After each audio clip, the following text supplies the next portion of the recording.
Hello all, and welcome back to my channel. I've been away for a while due to some circumstances, but now I'm back. And this time, I'm here to stay. From now on, I'll keep you updated on everything happening in Genshin Impact, from upcoming banners and events to major game changes and hidden details you won't want to miss. And what better way to kick things off than with a look at Genshin Impact version 5.5. There's a lot to unpack with new characters, exciting events, potential reruns, and system updates. So, let's dive right in. In Genshin Impact version 5.4, we returned to Inazuma, reuniting with old friends and meeting new ones. But in version 5.5, our journey takes us to Natlan, where we'll explore the region of the Collective of Plenty and uncover brand new stories. Now let's talk about the most exciting part, new characters and banners. Based on speculations, 2 new characters are confirmed for version 5.5, Varesa and Iansan from the Collective of Plenty. Varesa is expected to be a 5-star character, while Iansan will be a 4-star. As for reruns, beta test data suggests that Xianyun and Xilonen will be making a return. And following the Archon rerun pattern, Venti is highly likely to be the final rerun character. So, the Genshin Impact 5.5 banners are shaping up to look like this. Based on the latest information, here's what we can expect. For Phase 1, we have Varesa, a brand new Electro-Catalyst user, alongside Xianyun, the Anemo Catalyst character who made her debut in Fontaine. Then in Phase 2, we're likely getting Venti, the Anemo Archon, returning for another rerun, along with Xilonen, the Geo Sword user from version 5.1. Now, for the 4 stars. While their exact placements aren't confirmed yet, the lineup is looking pretty solid. We've got Iansan, another new character who's an Electro Polearm user, plus Gaming, Faruzan, Beidou, and Yanfei in the mix. So overall, version 5.5 is shaping up to be pretty exciting, especially if you missed out on Venti, Xianyun, or Xilonen. And of course, with 2 brand new characters joining the roster, there's a lot to look forward to. Now, let's take a closer look at the new characters coming in version 5.5, Varesa and Iansan. Varesa is a limited 5-star Electro-Catalyst user who specializes in dealing damage through plunging attacks. Her kit revolves around Night Soul points. Once she maxes them out, she enters Fiery Passion mode, which significantly boosts her damage output. But here's the best part. When she casts her Elemental Burst, her Night Soul points are fully restored, allowing her to immediately re-enter Fiery Passion mode. During this time, she gains increased interruption resistance, letting her unleash powerful plunging attacks without getting knocked around. If you enjoy fast-paced, high-damage gameplay, Varesa looks like she'll be a strong pick. Next, we have Iansan, a 4-star Electro Polearm user who brings a huge attack boost to your team. Her Elemental Burst summons the Kinetic Energy Scale, which follows your active character around, increasing their attack in different ways depending on Iansan's Night Soul points. If she has less than 42 Night Soul points, the attack bonus scales off both her Night Soul points and attack. But if she has 42 or more, the bonus is purely based on her attack. Let's talk about the new artifact sets coming in version 5.5. 2 new sets are being introduced: Long Night's Oath and Finale of the Deep Galleries, and they bring some interesting mechanics to the table. Long Night's Oath is all about plunging attack damage. The 2-piece bonus increases plunging attack damage by 25%. The 4-piece set goes even further. When you land a plunging attack, charged attack, or elemental skill, you gain buff stacks that boost the 2-piece effect by 60% for 6 seconds. You can gain stacks every second, up to a max of 5 stacks, making this set potentially insane for characters who rely on mid-air attacks.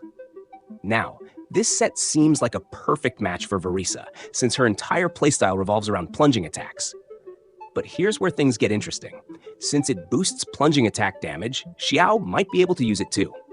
However, without full details on how the buffs work in practice, we'll have to wait and see if this set can actually outperform his existing options. The second set, Finale of the Deep Galleries, focuses on cryo damage and energy mechanics. The 2-piece bonus gives a 15% cryo damage bonus. The 4-piece effect activates when your character has 0 energy, increasing their normal attack and elemental burst damage by 40%. But as soon as you deal one of these types of damage, the buff switches to the other for 6 seconds. This effect even works off-field, making it a strong contender for cryo DPS units. Let's not forget about Skirk, child's enigmatic master, who is expected to arrive in the upcoming versions. With the new artifact set in version 5.5 seemingly designed for her, she's already shaping up to be a game changer. Recent speculations suggest that Skirk's playable model will be a heavily modified version of the medium female template, meaning her Fontaine appearance may not be her final look. As Tartaglia's long-hinted mentor and a disciple of Sertology, she's been one of the most anticipated characters in Genshin Impact. While we first heard of her in version 1.1, players finally got to meet her during Fontaine's climax. Her abilities remain a mystery, but she's all but confirmed to be a cryo character. As a master swordswoman, she'll likely wield either a sword or a claymore, and there's speculation that she might introduce a unique elemental energy mechanic, similar to Mavuika's fighting spirit.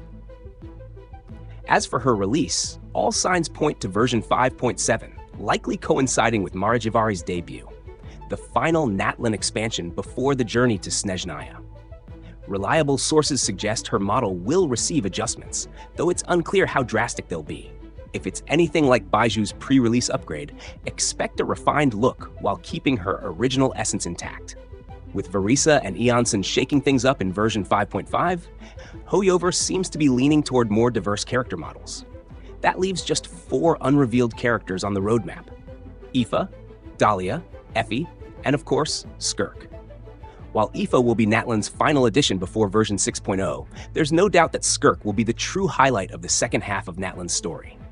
Version 5.5 brings a brand new event centered around the Sacred Mountain, and the best part? You can get a free copy of Auron just by participating. If you haven't pulled for him, this is the perfect chance to add him to your team. The event comes packed with 3 exciting sub-events: a combat challenge where you'll face waves of enemies, a chaotic underground fight club that throws unexpected twists into every battle, a lively music festival hosted by Mualani featuring rhythm-based gameplay. Additionally, the Imaginarium event introduces new poses for Wanderer, Ganyu, Lisa, and Xinyan. And finally, Dahlia and Venti are getting new echoes, giving them stylish new looks. After version 5.5, artifact refinement with the Sanctifying Elixir is getting a major upgrade. When using it to refine a maxed-out artifact, you'll now be guaranteed at least 2 hits in your desired substats. If multiple substats meet the refinement criteria, the hits will be evenly distributed among them. Additionally, Fontaine artifacts will finally be available for conversion in the crafting system, making it much easier to farm and optimize those sets. In version 5.5, players can expect to collect a total of 12,875 primogems, which translates to 80 free pulls. That's already enough to reach soft pity, giving most players a solid shot at landing a 5-star character. And if you've been saving from previous banners, you might even have enough to secure a guaranteed 5-star through the pity system. For Blessing of the Welkin Moon users, an additional 3,780 primogems over the course of the patch brings the total to 16,652 primogems, equivalent to 104 pulls, a full hard pity. That means even if you start the patch with 0 saved wishes, Welkin users still have a strong chance of obtaining a 5-star character. For free-to-play players, this is a solid amount, ensuring at least 1 soft pity attempt. That's it for today's video. Version 5.5 is packed with exciting content, so make sure to plan your pulls and resources wisely. Don't forget to like, subscribe, and share for more updates. Thanks for watching, and see you in the next one.